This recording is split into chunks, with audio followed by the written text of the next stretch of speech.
Hello, welcome to a podcast where we talk about dumb nerd shit. I'm Noah, as always. Here's my co-host. I'm Brett.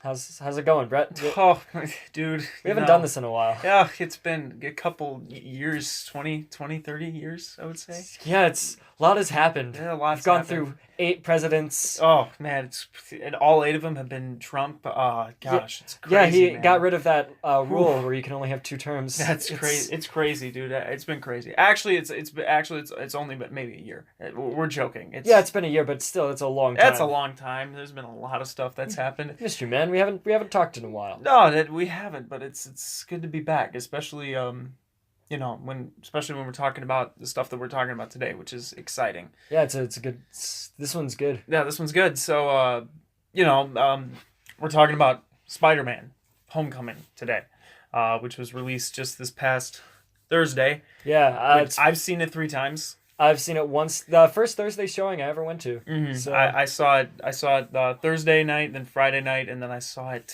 just on Sunday, I think, and now I'm seeing it again tonight. So I'm very excited. So I have my good and ready thoughts on it. I've some things. Yeah, some things I have to say. some things to say about it. So what else? Yeah, we're not going to review Wonder Woman or Guardians 2 or those Logan are months old. Those are months old. We are gonna talk about them today because they're. I can just break down my thoughts on them right now, like super quick. Logan, loved it. Favorite superhero movie so far this year. Guardians 2, liked it, didn't love it. Wonder Woman, really liked it. And then I think that's it. Power Rangers. But Power Rangers, haven't seen it. yeah. Lego Batman. Haven't seen it. Oh, really? Yeah, isn't that surprising? That's shocking to me. Isn't it? A lot of people cannot believe that. So I've seen all of them, but it's. So I don't know. Let's just get right into it. Spider-Man. We can each do our individual thoughts. You want to go first, or should I go first? Sure. You go first. You go. I thought this was really good. It's one of my favorites I've seen in a very long time. It's been a while since I've come out of a movie feeling this good about it. Mm-hmm. Know what I mean? I agree. Like, it gave me just a good vibe. It gave me a good feeling throughout the whole thing. The tone was really nice. The pacing was like, it was quick. Yeah. But I didn't. I wasn't thinking this is too fast. I'm like, this is a good pace. I just wish there was more. Okay, it's cool. I agree completely. I loved it. Yeah, absolutely. I thought it was fantastic. It was honestly surprisingly refreshing to see. Yeah, especially because this is the 6th Spider-Man movie, and the marketing hasn't been great. 8th. Yeah, 8th Spider-Man movie. Yeah, because we've had what else? There's the one from the 70s that's not very good, but it's pretty funny. We're not counting we're counting the feature length. There's the Japanese one. But we're not counting I'm talking the feature length, like Sony/Marvel theaters movies. Have you seen either of those though? No. They're not very good, but they're both hilarious. Okay, well, you can count them. I'm not counting those. Okay, so in my opinion, in my mind, this is the 6th movie, and like I said, marketing hasn't been very great. The very first trailer. That's Sony's fault. Yeah, the very first trailer I watched and liked a lot, even though that last shot with spoilers, by the way. This is a spoiler review. That very last shot. Well, the movie's been out for a week. If you haven't seen it yet, you're probably not going to. You're dumb. So, that last shot in the very first trailer where Spider-Man and Iron Man are flying through the city, not in the movie at all. So, I wouldn't necessarily say it's false I mean, there was false advertising, but there was also spoilery advertising. I feel like it was also hyperbolic advertising because Iron Man's in the trailers way more than he's in the movie. Yeah, that's true. Yeah, I know a lot of people were concerned that this was just going to be Iron Man 4, and it's not. He's in it for like 12% of the movie. If even. So, yeah, it's very much Spider-Man's movie. Things we really liked. Tom Holland. Tom Holland's great. He was great in the movie. He might be my favorite Spider-Man because he gives a good balance without being mopey. He did. He captured what Tobey Maguire had, which was the vulnerability. Like, we actually were watching a nerd. Yeah, I could believe that. And that scene under the rubble where he's just panicking. He is a kid. Yeah, we'll get to that. Where we're actually watching a nerd, and I could also believe the fact that he was 15 because in my mind, he doesn't... Oh, there's my phone buzzed. Oh, sweet.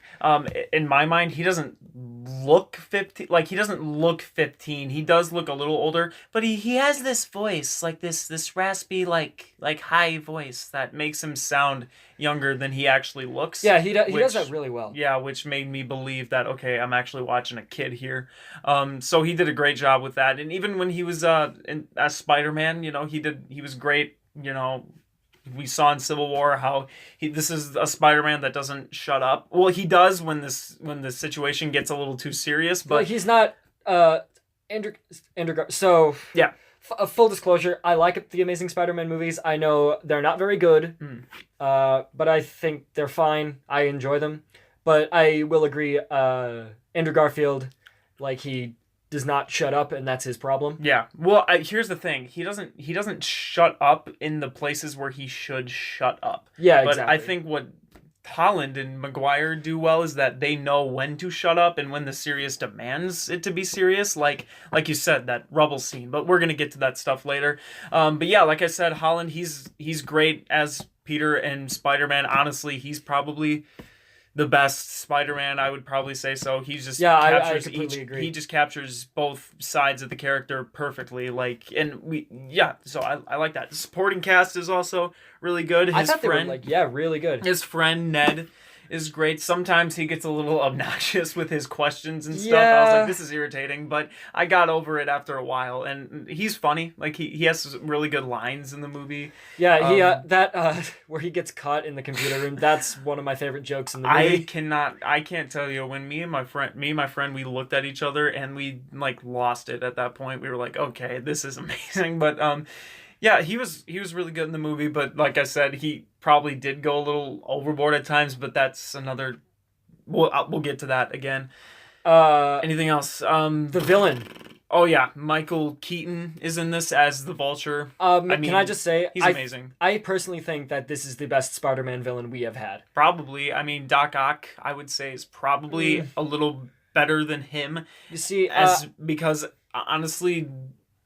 I liked the fact that this movie started with him, and it started where his motivations are coming from, and where, everything, where, the prologue was with the Vulture, how it takes place, during the Avengers timeline, and then we see him, he's like, no, let's keep this stuff, but then it's almost like, okay, well, now he can just control this suit, all of a sudden, which I didn't have a problem with. That's fine. No, they did say that there's enough time in there that he I know, stuff. But I would have liked to seen a little bit more of that, just, but it's fine. That's not what the movie was about. No, that's not what it was about. It was all through Peter's perspective, so I guess that's not a real issue. But Michael Keaton as an actor, he was great in this. He's just he is one of the more engaging actors, his eyes, ever. I want to say his emoting through his eyes is so great, because there's a great shot in this movie where he picks up Peter. Oh my god, and that twist. Yeah, that twist.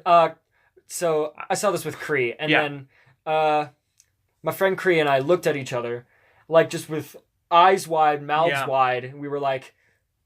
Yeah, I didn't expect... I was watching it, and I was like, how did I not expect this? Because that took me by surprise. When he opened that door, I was like, good God. And I saw this with my mom and her sister for the third time. And so I knew what was coming, and I just couldn't wait to hear what their responses were. And when he opened the door, they both went, literally gasped in the theater. Yeah. And that was so cool to see. But that's one of... That's people think that's one of the two continuity errors in this movie. Mm-hmm. So Liz Allen, people are like, how is her last name Allen when this guy's name is Toombs? But that's not really that big of an issue. She maybe just kept her mom's maiden name, or maybe she's just not Liz Allen. She's Liz Toombs. Maybe that's another good point. Yeah, I mean that's probably what I had, because they never say her name is Liz Allen. They just say Liz. Like how they just say, they never say his name is Ned Leeds. He's just Ned, and they don't say Michelle is Mary Jane. They just say she's MJ. There's a lot of that. There's a lot of that in this movie, and that's a lot. There's a lot of pure Spider-Man fans out there that say that this movie kind of ruined Spider-Man because it was so different, and I disagree with that wholeheartedly. No, I strongly disagree. The only change I'd say to the Spider-Man continuity that I wasn't really into was Aunt May. I thought she gave a fine enough performance. Like, Aunt May is Aunt May. Yeah. Like, whatever. But I felt it was weird that they kept referencing that she's young and sexy now. Well, I don't have a problem with the fact that she's younger, because it actually makes more sense. It does make sense. I just wish they wouldn't call as much attention to it. Like, not as much attention to the fact that she's young, but as much attention to the fact that she's hot. Yeah, exactly. Because those are two different things. So, yeah, I agree. I actually agree with that. This whole, like, hot Aunt May, it's kind of weird to see. It took me a while to get used to. It didn't bother me after a while, but I said, with the way Tony was talking about it and the way, Yeah. Did you see that guy's expression when he gave her the rice pudding? Yeah, that was weird. That was thirsty if I've ever seen it. Yeah, I don't know if I liked that at all. And the whole I love you thing. Like, I don't know if I liked that at all. I liked that scene. Like, with that, it did show that it was a nice scene. She was an aunt. Yeah, she was an aunt. It was a nice scene with her. Also, people like to say that there's no mention of Uncle Ben in this movie. There is. They do mention it briefly. Really it's briefly. Not called attention to, and I thought that was refreshing because we don't need to see. We don't need to see it, Uncle and Ben also, there's this whole thing with Ned is just like, so you got bit by a spider, like that's all you need. You don't need to do a flashback where the spider bites Peter and even if they did put a 2-second flashback in there, I wouldn't have cared. Even though you don't really need that, because we've had 2 movies literally about that. High grossing movies, might I add. Like, those movies made a lot of money. Well, yeah, so, I know that, but so people know. Yeah, sure. What I'm saying. So, what else? What did I like? The action was very well filmed, well edited. I think this is some of my. Oh, now I have a little thing here. It's just a game. Anyway, that was my phone, by the way. Yeah, I thought the action was well handled. I liked keep gesturing to the phone. Yeah, that we're recording on. I liked how the Spider-Man. I liked the Spider-Man suit. I like how it's a little more techy now. Fun fact. The woman who voices the Karen, the woman in the suit, that actress is married to Paul Bettany. I think I heard about that. That's interesting. That's pretty cool. I thought I heard about that, but a lot of people don't like the fact that the Spider-Man suit is a little techy. I like it. It's a nice change of pace. Needed something to be different, so you can change that. I thought it made for some pretty funny moments, like that great interrogation scene with Donald Glover. Yeah, where he's doing like the Batman thing, the voice modulator thing, and Donald Glover's just like, dude, I know what you sound like. I know what a girl sounds like. I'm not a girl. I'm a boy. No, I'm a man. I'm a man. that was a really funny scene. Oh, the instant kill mode. I thought that was. Do you think we'll see him use that in Infinity War? I think he'll have a downgraded suit. Possibly. Or he'll wear Iron Spider because they're going to space. Yes, okay, yes. So, we will get to that soon, but a lot I liked a lot of things about this movie, it's a really good, it's a great Spider-Man movie. It's one of the best Marvel movies, I would say. That's kind of dangerous to say nowadays when there's so many of them, but I think it's one of the better ones. I think it's one of the better ones. This villain is on par with Loki. Yeah, me too. Well, to be fair, there's not much competition besides Loki, so I think Guardians 2 has a great villain. Me personally. Yeah, I was kind of confused in that movie as to who the villain was, but that's another discussion for another time. It was yeah. Anyway, so yeah, I think that's what we liked. Robert Downey Jr. is great. Again, it's kind of hard not to be entertained by him when he's playing Tony Stark. I don't like Tony Stark, though. Yeah, well, I mean... he's a terrible person. Well, yes, he is a terrible person. And it's his fault again. Vulture is his fault. Really? You really think so? Because he's in charge of damage control. He was the one who organized that the salvage right should be taken away. Yeah, that's true, actually. By extension, it's his fault. Ironmonger's his fault. Whiplash is his fault. The Mandarin is his fault. Ultron was his fault. Actually, was the Mandarin really his fault? Well, yeah, yes, he was. Yes, he was, actually. I was thinking about the phony Mandarin who's an actor. But no, the real Mandarin's not his fault. The Mandarin in that movie, both of them. Yeah. Because there was a real Mandarin in this universe, but we don't need to talk about that. Yeah, we don't need to. He's all the villains are his fault, including Vulture now. Well, that's true. I would say this is one of the funniest Marvel movies. It's hilarious. I think both Guardians movies edge it out a little bit because those are explicitly comedies. Okay. Those are mainly focused on being funny, but this honestly is up there, I'd say. Yeah, but I'm gonna get to that again because the fact that this movie is really funny is one of its strong points, but it's also one of its weaknesses, and I'll get to that later.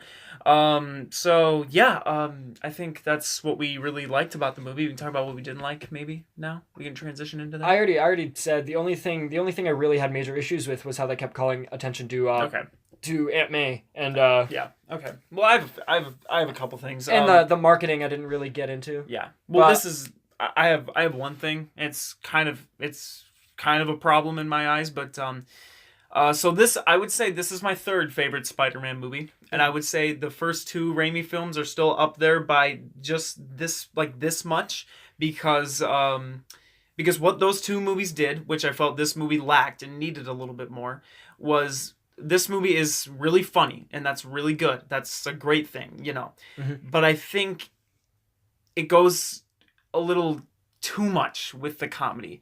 And what I mean by that is I think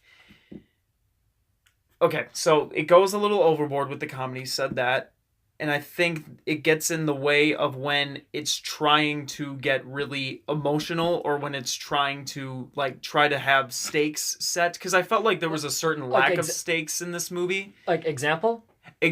Okay, so the fact when I say that this movie is going a little too overboard with its comedy, what I mean by that is I mean that when this movie is trying to have some heart to it, or when it's trying to get serious, it's not as serious as I wish it would be. It doesn't have a big punch, because almost in a lot of scenes when there's bad stuff going down, they always need to throw in a joke, like when Michael Keaton or the Vulture kills one of his henchmen.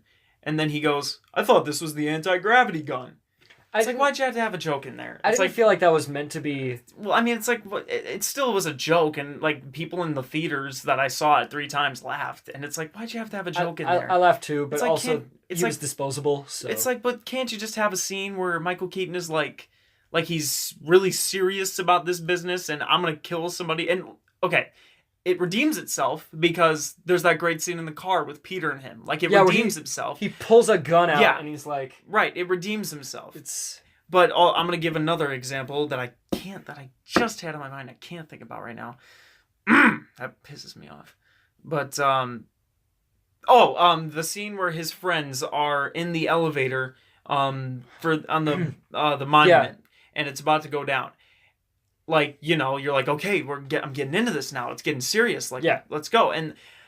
But then it's the security guard in the elevator is like, our system is totally safe. And then Karen's just like, the system is not operational, and people laughed. And I was like, what? Why'd you have to have a joke in there? It's can't we just have a scene where it's being serious, and it's being okay, we're not messing around anymore, because in those 2 original Spider-Man movies, there are parts like that where it's okay, we're not messing around anymore, this is getting serious, at the end of the first Spider-Man, where Spider-Man's getting the crap kicked out of him by the Goblin, and in Spider-Man 2 with the train scene, it's okay, we're not messing around anymore, this is serious, and we're not this isn't funny situations. There are jokes in the train scene. They're not jokes. They're things that I believe that people would say in the situation that they would where they're in. Well, he's standing on the front of the train, doesn't work, and then guys any more bright ideas? Yeah, but I would say it's a joke, is what I'm saying. I don't think so, because then Peter goes, I got a few. Yeah, I would say that too, dude, I'm trying to save your life here, shut up, and it gets really serious. There's a little bit of snark, though, is what I'm saying. That's really little, and it's not as big as the stuff in this movie, where I felt like the comedy sort of was getting in the way of when it was trying to be serious. Because, yes, there's that great scene where, that's that really good scene where he's under the rubble, and he's, and he's getting up of it, it's a really good scene, but I didn't think it was quite as emotional as it could have been, because there was just maybe a little overabundance on this comedy stuff. I felt like it really could have hit hard if, they made it very clear, we're not messing around anymore, this is serious, and, so that's And, like, you know, then there was jokes in the third act with his friend at the table. There were funny jokes, and the comedy works. I'm not saying it doesn't work. It totally does. Yeah, but they get rid of him, like, when it really is getting serious. Yeah. I totally, like, I 100% see where you're coming from. Yeah. Whether or not I agree with it is a completely different thing. I sort of don't. Like, I appreciate a couple of the jokes. It's not... I didn't feel like it was an overabundance. Okay. If you know what I mean? Like... Not overabundance, but I felt it just went a little overboard with it. Not too much, but just a little overboard with the comedy. Like, you know. I mean, I don't know. That's where I go. Yeah, I know. I totally get what you're saying. It didn't bother me as much. Yeah. Like, I totally get it. Yeah, it probably won't bother as much people because, like, you know, like I said, this movie is kind of refreshing when it comes to, like, its scale. Because it's not so like, oh, the world's ending, you know, it's just Spider-Man being a friendly neighborhood Spider-Man. He's on the ground and he's doing his own thing. And, you know, it feels remarkably smaller scale when we're in a time now in this period where we're leading to huge things like going to frickin' space and fighting Thanos and stuff. Like, well, yeah, we've had smaller scale stories before, like, and a lot of those other good ones. I think Civil War is a small scale story. Like, I don't know. Like, the stakes aren't as... small. I think it's small, but I thought it feels bigger than it actually is. It feels bigger than it actually is, but it's like... It's nice that we have stakes that are more personal instead of global. Like, Doctor Strange... Enjoyed Doctor Strange a lot. Yeah. But, like, it's very... It's another, oh, the world's gonna end. Yeah, and that's what makes it generic, but I think with this movie... and Ant-Man as well, like, I think...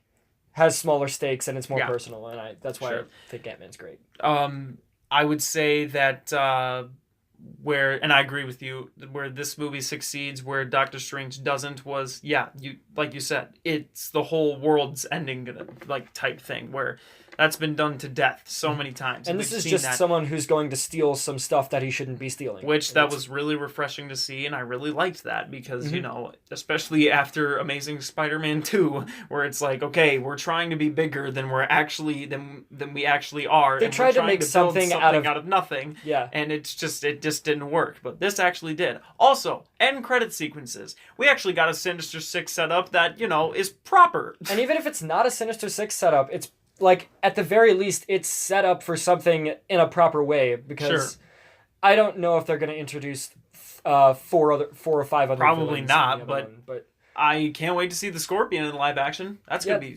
awesome. Will be cool, especially because of how cool Vulture looked in this. That was great. That's gonna be awesome to see Scorpion in live action. I've always loved the character. I hope we don't get another Green Goblin. That's my only hope when it comes to Sinister Six. I'm kind of sick of that, but I also do have my theory of, like, you know, they sold Avengers Tower to bring in Oscorp, but that doesn't necessarily mean you have to bring in the Green Goblin. I really hope that Oscorp doesn't become the supervillain factory that it was in the Amazing Spider-Man movies. Yeah, that Again, sucks. I like those movies well enough. I know a lot of people hate them. Yeah.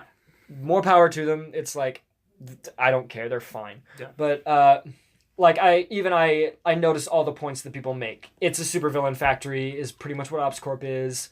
There's too many jokes. There's disjointed tone, stuff like that. Okay, yeah. When I said that this movie was going a little overboard with its comedy, I put big emphasis on a little. Yeah, it's like just 1 or 2 extra jokes, but it's not...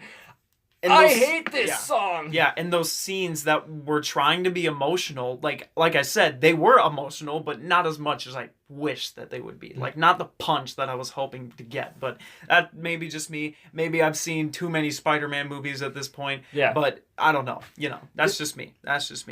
But I personally say this is probably my favorite of the Spider-Man movies, because I recently rewatched the Raimi movies, and, like, first of all, 3 is not as bad as everyone says it is. I agree with that wholeheartly. Secondly, I am not a huge fan of 2, actually, as much as I am of 1. You're probably gonna get murdered for saying that. I'm just saying right now. I know. I don't really dig Doc Ock in that movie. There's a couple things. Like, I dig his character design and I dig the actor, but, like, I like Doc Ock from the comics a whole lot more because he's more menacing and, like, just, he is a mustache McBad guy, but in the comics, but it's more like he's so menacing and so charismatic that you really get into it. You know what I mean? Yeah, I see what you mean. And this is more tame, I guess. Sure. Yeah. And I don't actually agree with it, but I see where you're coming from. And that action scene on the train, as cool an action scene as it is, his arms are super strong, but the rest of him is just a guy. Yeah, but and he gets hit in the head like 3 times. Yeah, but you know what? This is that's also a universe with, spider people and just it's unrealistic enough where I can just be like, okay, I don't really care. And you can also say that the arms are controlling him, so also that's a press conference within itself, the invention of those arms. The cool sun thing is nice and all, but why are you not selling these the arms? Yeah, imagine because they're attached to him and because they're they're on him. They control him now.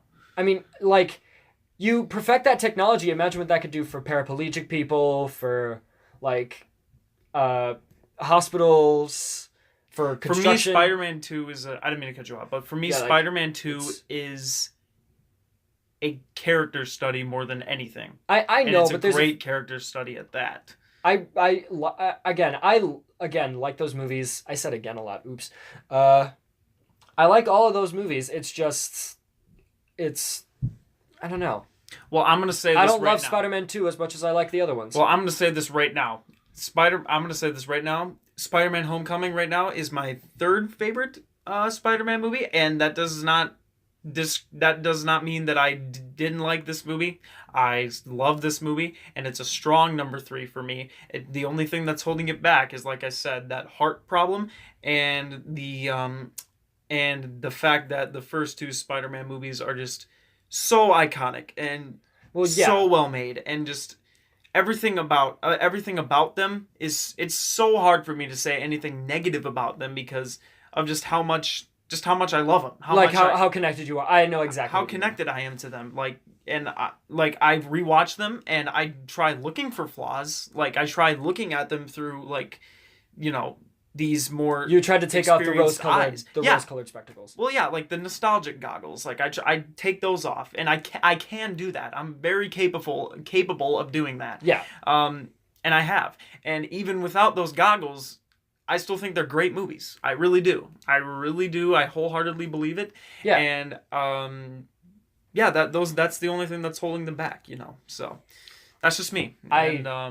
Totally 100% wholeheartedly say that you are right. Okay. I am probably wrong about this. Well, no, you're entitled to your opinion. It's fine. It's all good. So, yeah, those are our thoughts on Spider-Man Homecoming. Where does this rank in terms of superhero movies of this year? Oh, okay. Well, that's an interesting question. Are we still on the air here? We are still on the air. Let me double check. Sweet. Where does this rank in? So far this week we've had Logan. I'm gonna say Logan is still my favorite. We've had Logan, Wonder Woman, Lego Batman, Power Rangers. I haven't seen those 2, so I'm leaving those out. Okay, I'm gonna throw them on. You can put them on because you've seen them. Hold on, what else have we had? Guardians 2 and this. Okay. And then I've seen 4 out of those. Yeah, and still coming this year we have Kingsman 2, Thor: The Dark World, Justice League. Mm-hmm. Yeah. Okay. And I think Kingsman counts. Yeah. Logan's my favorite. Then this. Then Wonder Woman. Then Guardians 2. That's what I would say. I think this is among the stronger ones. Yeah. When it comes to stuff that I liked, I will have to say that was a fly that you saw. That flew around. Okay. There's a fly Sorry, in here and it's distracting. Okay. Anyway. Guardians is... It's been a while since I've done that. Anyway. Guardians is probably still my favorite one. Sounds good. Because villain was great. The chemistry between all the characters is still there. They put 3 plots in this movie, and all of them got equal attention and felt fleshed out and good. And the effects were cool. The action was cool. Didn't really like the music as much as I liked the music of the first one, but whatever. Speaking of music, Michael Giacchino did the score for Spider-Man: Homecoming. Yes, he did. I actually really liked the score. Oh, I loved the score. I like the score. And it's because Michael Giacchino does a lot of great scores. He does. Rogue One, but it was still good, I thought. But he didn't have much time with that one, but my favorite one that he's done is still The Incredibles, because that's just a marvelous score. Yeah. But nice pun. Anyway, but then he did that whole reimagining of the Spider-Man theme, which I loved. That played before the replaced the fanfare. Yeah, with the Marvel fanfare, replaced that. I love that. That was actually released 2 months actually before the movie's release. And I'm so glad I didn't watch that, because that was such a surprise for me in the theater. Loved that. So I thought it was just a cool little thing to show publicity for the score, but yeah. When they actually put Spider-Man in that flip through of the heroes. Yeah. Because when I saw that for Doctor Strange, I was like, why isn't Spider-Man in there? You already got him. It's like, come on. And now they did it, and I was really happy to see it's that's an instantly iconic moment, by the way, with Civil War, where he's grabbing the shield. He's got the shield. That's amazing. That's one of my favorite moments in any superhero movie ever. So it's good. It's great. So hold on. Anyway, your ranking. Sorry, we got off topic there once again. Again. Off topic. Guardians 2. And then this. Then Wonder Woman. Wonder Woman, I maintain, is a great movie. It's a really strong movie. Yeah. Actually, no. Put Logan above Wonder Woman. Okay. Logan speaks for itself. It's an incredible movie. I never want to watch it again. Really? It's so hard to get through. You know what I mean? Really? Logan? For you, it's really hard to get through. Oh yeah, because Hugh Jackman's one of my favorite actors. Mm-hmm. Wolverine's one of my favorite characters, and just see him old and depressed, and to see him get closure, it's so difficult for me. It's hard to get through. Yeah. I could watch that movie any day of the week. Honestly. How emotionally charged it is. It's so difficult for me to watch. Those are the type of movies I like. You know that about me. Yeah, I know. I could watch that movie any type of the week. I love how small scale that feels, and how much more just off topic. I love Logan. Not really. We're talking about Logan. Yeah. Okay. So I just love how much that movie felt to me. It felt like one of those older type Western movies. It might not be one of the most original stories, because Children of Men, Last of Us, but it's still it was refreshing. This Spider-Man: Homecoming felt a lot like Logan in a way, where it was so refreshing to see. In this day and age that we're living in, where everything needs to be big and explosions and oh my god, the world's gonna end. No, we can still tell those smaller stories, and even that made superhero movies so great. Because I read this somewhere, and I can't remember where it was, but I think it was a review of Logan, and it said, remember the days of Nolan's Batman, or Raimi's Spider-Man, or Christopher Reeves' Superman, or those type of movies. Superman was not small scale. Well, not small scale, but these type of movies that could stand on their own, but they're part of a bigger thing. Yeah, that's what I was getting to. That's the point that I was making. And best X-Men movie? Even question mark? Hey, I would say that. It's not my favorite X-Men movie, because that's still X-Men 2, because that's my favorite comic book movie ever made. Yeah, but really, really good movie. That's my number 3. Then it's Wonder Woman. Again, I maintain Wonder Woman's a great film. I'd watch it over and over again. Yeah. Let's just say the fact that each superhero movie this year, I feel like has either been good or really great. Or and that's rare. In the case, especially after the 2016 beating we had, in terms of comic book movies, we had rough. Suicide Squad, Batman v Superman. It was rough. X-Men Apocalypse, which I didn't hate, but it was rough. Yeah, 2016 was pretty rough. Thank God we had Civil War in there to save it all. Civil War and Deadpool. Don't forget about Deadpool. Oh, obviously. How could I forget about that one? Actually, I like Deadpool more than Logan still. Oh yeah. Yeah. Deadpool's great. It's probably my second or third favorite of the X-Men movies. Yeah. My top 3 are probably Deadpool, First Class, X-Men 2. Yeah. So. Yeah. I would agree with that one. Mm-hmm. So, that's your ranking. Oh wait, no, you have to put in Power Rangers in. Yeah, but Wonder Woman, I maintain is a great film, but it's it's sort of, I think it falls on its face a bit in the third act. I would agree. It's It's another big CGI monster fight with a villain you don't give a shit about. Yeah, DC loves their nighttime CGI fights. And here's the thing about this. DC fanboys get so pissed off when people like to comment the CGI in the movie. Oh, there's too much CGI in this. They're like, well, there's CGI in Civil War, there's CGI in this, blah, blah, blah, blah. Well, here's the thing about DC. It's noticeable CGI. Yeah, it's noticeable, and it feels like it's and it looks leaning fake. on it too much. Like Transformers, I also feel leans on its CGI too much. And but also Transformers is long, boring, and stupid. Yes, and honestly, Wonder Woman's CGI in that third act, it looks fake. Like I don't think it looks. And there's a lot of CG in the first 2/3. My favorite action scene, like right in the middle, where she's saving that village. Yeah, that looks incredible. The effects are great, but like I had an issue with the editing with that scene, but everything else was perfect. Yeah, and the characters in the movie were great. I felt her arc was a little bit rushed near the end, but other than that, Chris Pine was amazing in that movie. Just fantastic. Chris Pine, love that guy. By the way, I don't think he's dead. Really? Golden rule of comics. 2 golden rules of comics. If you don't see them die, they're probably not dead.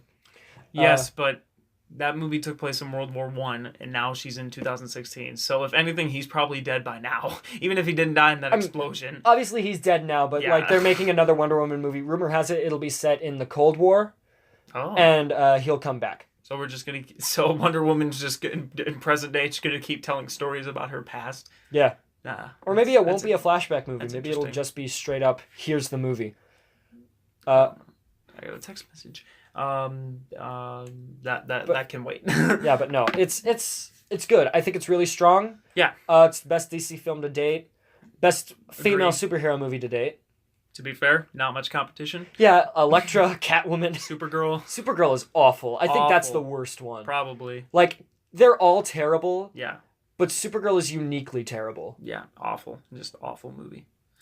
So anyway. And then it's Lego Batman Power Rangers. Lego Batman's great, it's hilarious. Power Rangers is fine. Yeah. Like, I maintain it's far from perfect. Yeah. It's really flawed. Yeah, that's what I've heard. And there's no Power Rangersing until the third act. Mm-hmm.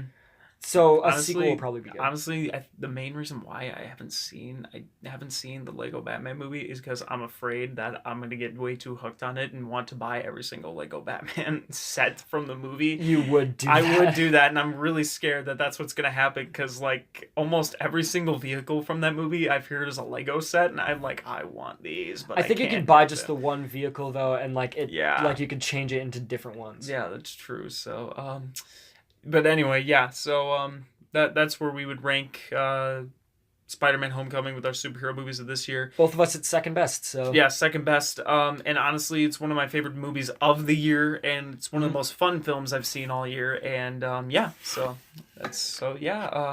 What's our next topic? Our next topic of discussion. We are going to rank... this is 40 minutes long. We are going to rank the Spider-Man... the Spider-Man movies. We're going to rank them right now. Amazing Spider-Man 2. Amazing Spider-Man. Spider-Man 3.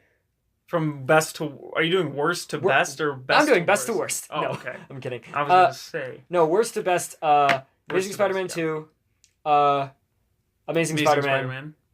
Spider-Man 2. Spider-Man 3, Spider-Man 1. You like Homecoming. 3 more than 2. I do, actually. Whew.